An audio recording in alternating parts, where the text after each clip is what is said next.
اعوذ باللہ من الشیطان الرجیم بسم اللہ الرحمن الرحیم او کصیب من السماء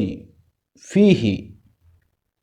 ظلمات ورعد وبرق یجعلون اصابعهم فی اذانہم من الصواعق حذر الموت واللہ محیط بالکافرین۔ یا پھر ان منافقوں کی مثال ایسی ہے جیسے آسمان سے برستی ایک بارش ہو جس میں اندھیریاں بھی ہوں اور گرج بھی اور چمک بھی، اور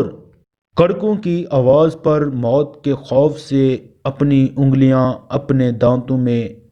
دے لیتے ہیں، اور اللہ نے کافروں کو گھیرے میں لے رکھا ہے۔ تفسیر: منافقوں کی پہلی مثال ان منافقین سے متعلق تھی جو اسلام کے واضح دلائل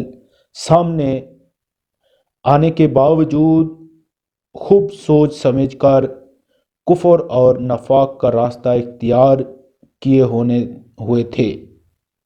اب منافقین کی اس گروہ کی مثال دی جا رہی ہے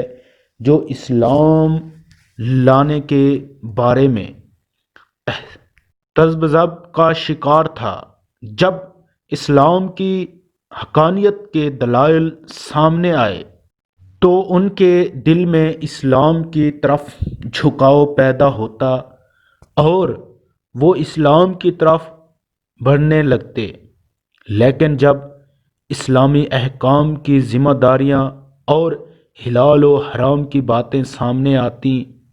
تو وہ اپنی خود غرضی کی وجہ سے رک جاتے۔ یہاں اسلام کو ایک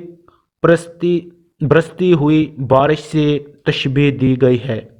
اور اس میں کفر و شرک کے خرابیوں کا جو بیان ہے اسے اندھیریوں سے، اور اس میں کفر و شرک پر عذاب کی جو دھمکیاں دی گئی ہیں انہیں گرج سے تشبیہ دی گئی ہے۔ نیز قرآن کریم میں حق کے جو دلائل اور حق کو تھامنے والوں کے لیے جنت کے جو وعدے کیے گئے ہیں انہیں بجلی کی روشنی سے تشبیہ دی گئی ہے۔ جب یہ روشنی ان منافقین کے سامنے چمکتی ہے تو وہ چل پڑتے ہیں، مگر کچھ دیر میں ان کی خواہشات کی ظلمت ان پر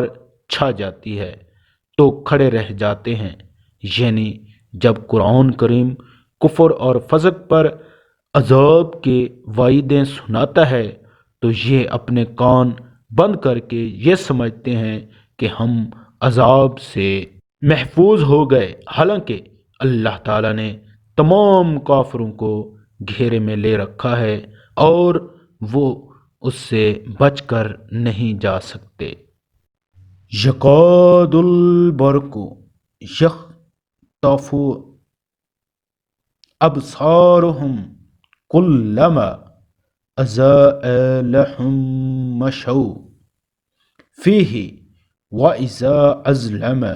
عَلَيْهِمْ قَامُوا وَلَوْ شَاءَ اللَّهُ لَذَهَبَ بِسَمْعِهِمْ وَأَبْصَارِهِمْ إِنَّ اللَّهَ عَلَى كُلِّ شَيْءٍ قَدِيرٌ۔ ایسا لگتا ہے کہ بجلی ان کی آنکھوں کو اچک لے جائے گی جب بھی ان کے لیے روشنی کر دیتی ہے، وہ اس روشنی میں چل پڑتے ہیں، اور جب وہ ان پر اندھیرا کر دیتی ہے تو وہ کھڑے رہ جاتے ہیں، اور اگر اللہ چاہتا تو ان کے سننے اور دیکھنے کی طاقتیں چھین لیتا۔ بے شک اللہ ہر چیز پر قدرت رکھتا ہے۔ اللہ اکبر۔